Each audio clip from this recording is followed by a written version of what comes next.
Good morning! Nag-snow again dito sa Czech Republic. It's Saturday. Ang ganda ng paligid pag nag-snow. Namumuti sa ganda.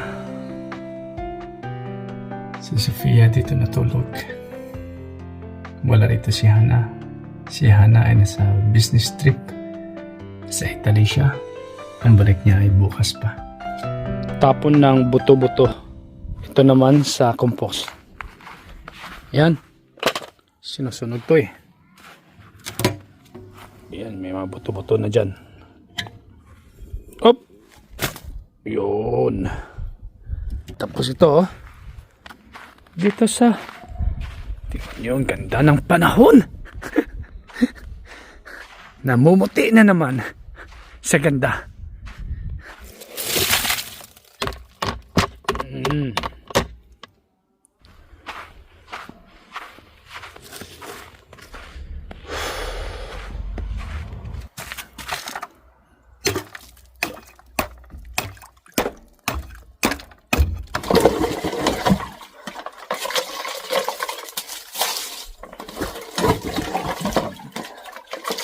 Banlaw lang, banlaw. Yun. Si Sofia gising na, nakapag-breakfast na. So, ni Shana nasa Italy pa. Kada tawag lang.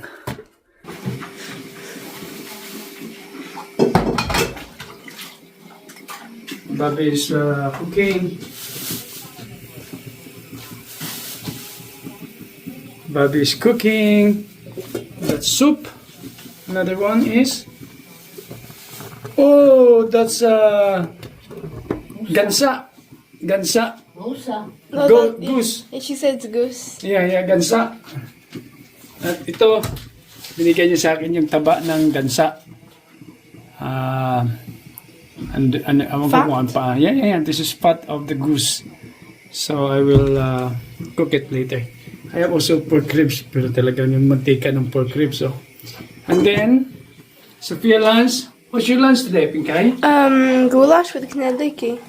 Goulash. Goulash, yeah? Bobby making knedliki. Yeah. Okay. That's it. So, nanood siya ng Netflix, Shrek. So, ako naman, sa kusina, assistant ni Maminka. Pinagluto niya talaga kami ng ulam. Sabi niya, huwag daw ako magluto muna. Siya daw magluluto. So, pinagluto kami ng goulash. What else? Goose. Soup. Nedliki. So, tingnan natin mamaya. So, ako, yung lahat ng mga ginagamit niya, ng pinaglutuan niya, so, hinahabol ko, hinugasan ko. Ganun lang. Yung mga matatanda, no? Talagang nakita ko ngayon concern siya kay Sofia. Kasi wala rito siya na nasa Italy nga. Yesterday I was full because like I had 2 donuts, right? Because I love donuts. And then, so I didn't want to eat dinner. Yeah. So I was full. But she forced me. Ganun talaga mga matatanda, no? So, nagluluto pa. Maaga pa ngayon, kaya lang, talagang maaga siya nagluto. So, magluluto sana ako eh. Kaya lang, sabi niya, siya daw magluto. Siya, pagluluto niya raw si Sofia. So, syempre, nakita ko ang dami niyang niluto. So, hindi na ako nagluto. Assistant dyan na lang ako sa kusina. Ako yung tagahugas ng kanyang mga pinaglutuan. Ang tawag na... Wow, time to eat, Bobby. Ito, binigyan niya sa akin yung buto-buto. Ginawa niyang sabaw ito. Pero binigyan niya yung buto-buto sa akin. Yan. Goulash. Arsenais. A to nam steruj na nowy zbytek, wiesz? Goulash. One of Sofia's favorite foods. Czech food. What can you say, Pinkay? excited. Too much. And she put me too much. They don't have been. No, dost. Asta naiš. Dost, maminka. Najeste se. Tu su knedle. Seš, Wow. ja nevím co. Ktorá Milanovi, víš, ona nemá uvažené nic. Bira, Pinkay. It's not too early to eat. It's not even 11 o'clock.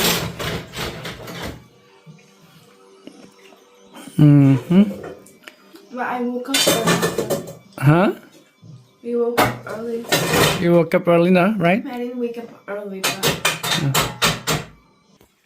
So she said. Soup. Je dobrá, Sofinko, odpoledne, no polivka. A běžte ven na chvílku. Se projít do parku. Delicious. I like it. Hot. Hot. Blow it.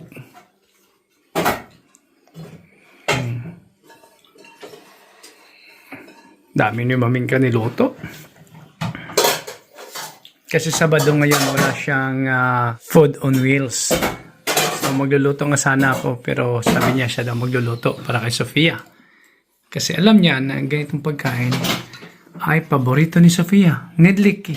Sofia's favorite food, nedlik. How you call that, Pinkay? Kinedlik.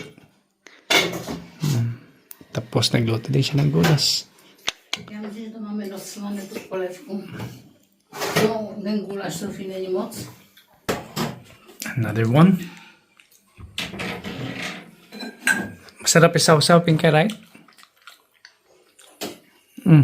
Para siyang puto.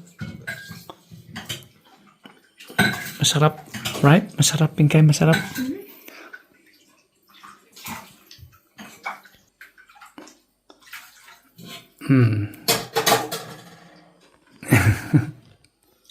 Enjoy, Pinkay. Minka cook a lot of food. This is for Milan as well. Milan still sleeping? A tam je ta na ta husa na pečení zítra. Yo. Zítra. Co je, Maminka? Tam jsem brambor. Brambor. No to je dobrý, já to budu, když tam se ho dala. And that one is gansa. Paan ng gansa. And Maminka also cooks soup. Maminka, čo je? Krk. Neck of Goose. goose. No máme kochítky, to je krk.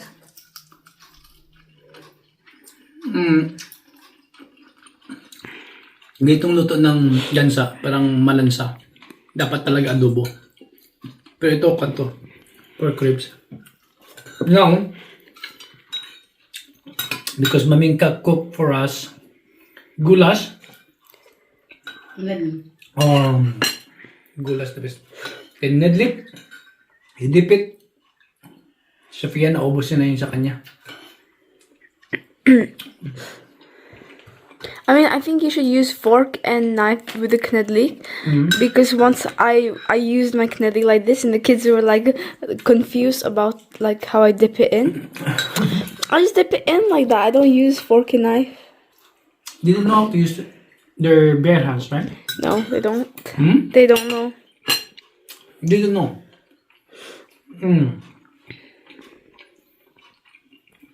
You're supposed to teach them How? in the school. That's weird. In the school, you have to have manners there.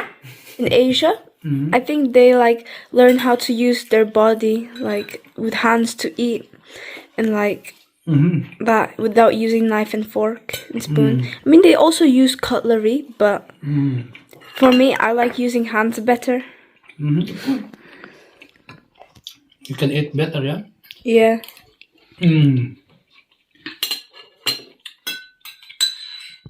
Ito, taba ito ng gansa. Pero nung tikman ko yung karne ng gansa, malansa. Siguro dahil hindi magandang pagkaluto niya. Pero ito, taba ito ng gansa.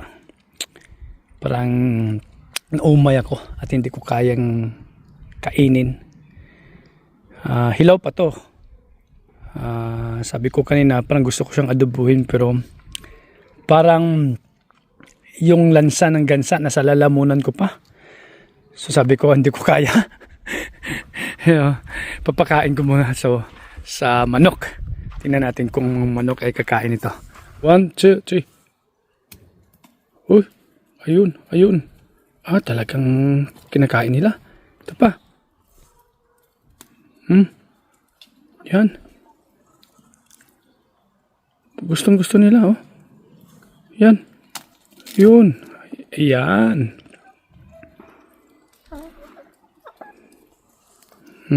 Ito pa. Yun. Yan pa. Yun. Yan pa. Oh. Gusto nila. Carnivorous din tong mga kuwan to. Ito pa. Tapon natin. Sobrang lamig.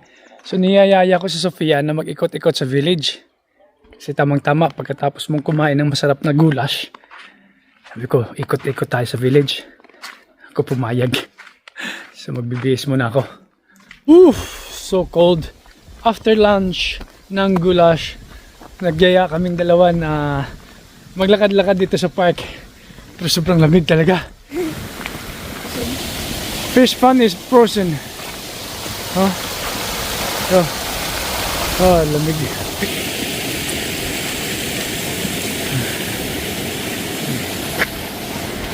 Yan. Ang castle, napakagandang castle. Pero ang fish pond ay talagang frozen. Baka pwede kang maglakad dyan. A little bit closer, Pinkay, but be careful. You might slip and fall. It's not frozen really. It's... Yeah, you can... Yeah, I think you can skid. It's frozen. You can fall down. Huh? What if you just fall to my... So you will be sorry. Be careful. Oh yeah, try. It's frozen. Frozen. Yeah. So dito kami ngayon sa park at masarap maglakad-lakad pag katapos na manangalian. What Bobby said, Pinkay? No, if you think it's too cold, then you can go back home. We are nicely wrapped, warm with our winter jacket. This is not actually winter jacket. This is like autumn jacket, but I wear double. See? Mine is proper winter jacket. Yeah, yours is sure. Yeah. Okay, so are we going down there? Yeah, sure. And back? Okay.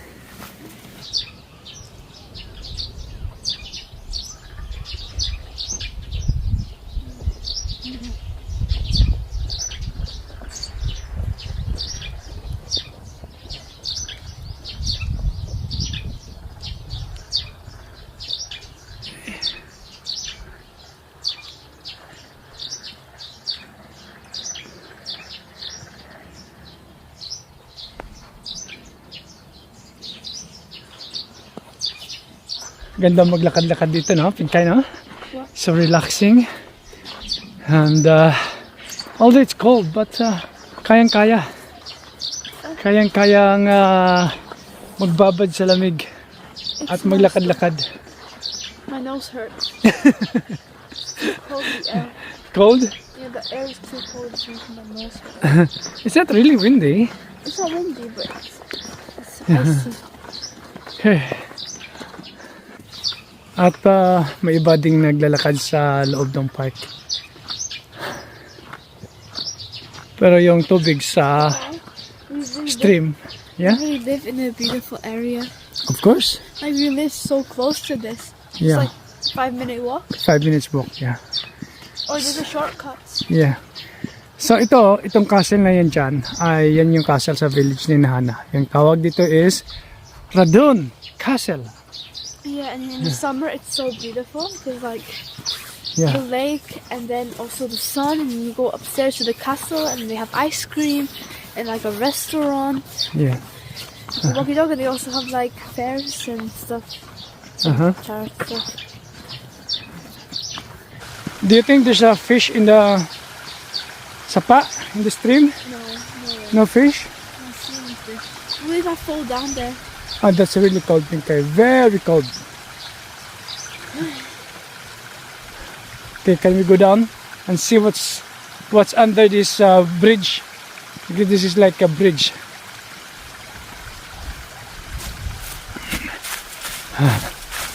Be careful. Oh, yeah. Oh, wow. You can swim there, Pinkay. It's a bit deep. That's not dirty. But I think there's so many leech. You know, leech.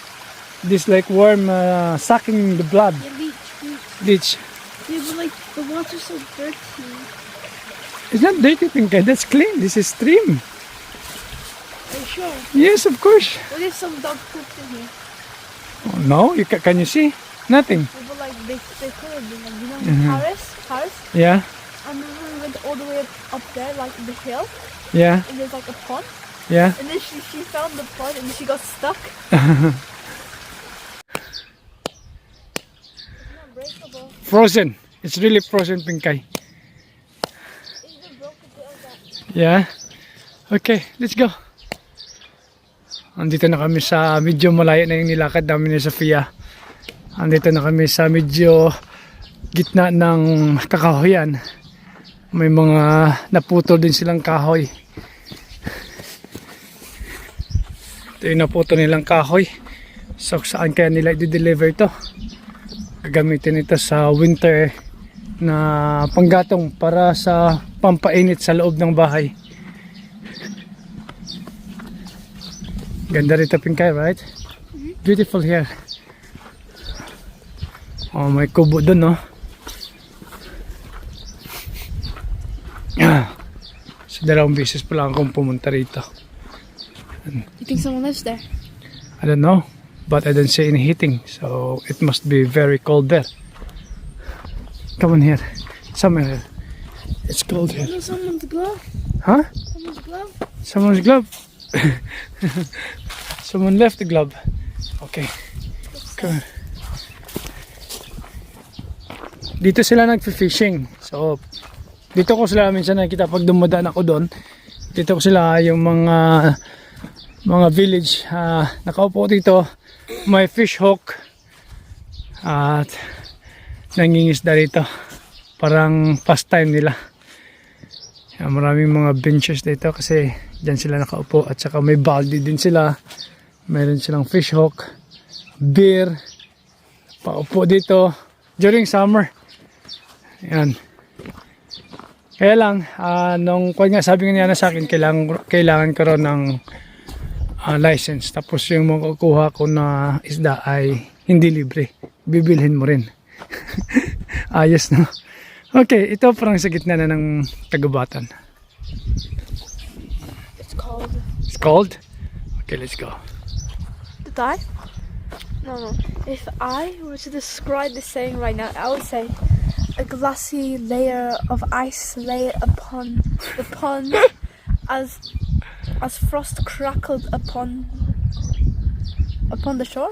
I don't know. I don't know how to say, like, you know, the inner corners. Uh-huh. How do you say, like, frost crackled I don't know. form?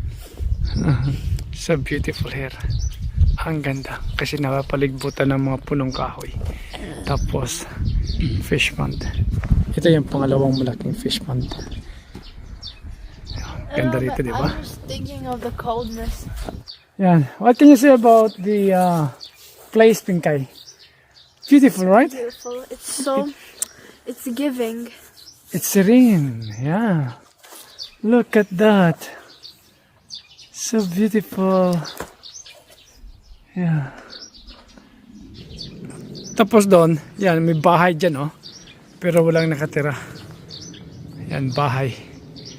Parang kung lang yan eh, ano to, parang hangout ng mga yung nagbabantay ng forest. Siguro pag iniikot nila yung gubat, yan yung pahingaan nila at siguro dyan din sila kumakain, dyan sila nagluluto. Pero ngayon, wala akong minakitang tao. Walang usok. Kaya empty, sigurado. Come on. So, ang ganda talaga dito. Namuti yung Lake na yan siguro eh. Malaki eh, oh. Oh, sa loob ng mismo ng gubat. Yan. Diba? Sobrang ganda. Talagang tahimik. Dito talaga masarap mag-ikot-ikot. Kaya sa mga Pilipino na nasa Opava, kung gusto nyong puntahan ito, punta kayo rito sa Radun. Dito sa village na Hana. So, may gubat dito na malapit sa castle. Pasukin nyo lang yung park. At pag ikutin nyo, ito yung madadaanan nyo rito.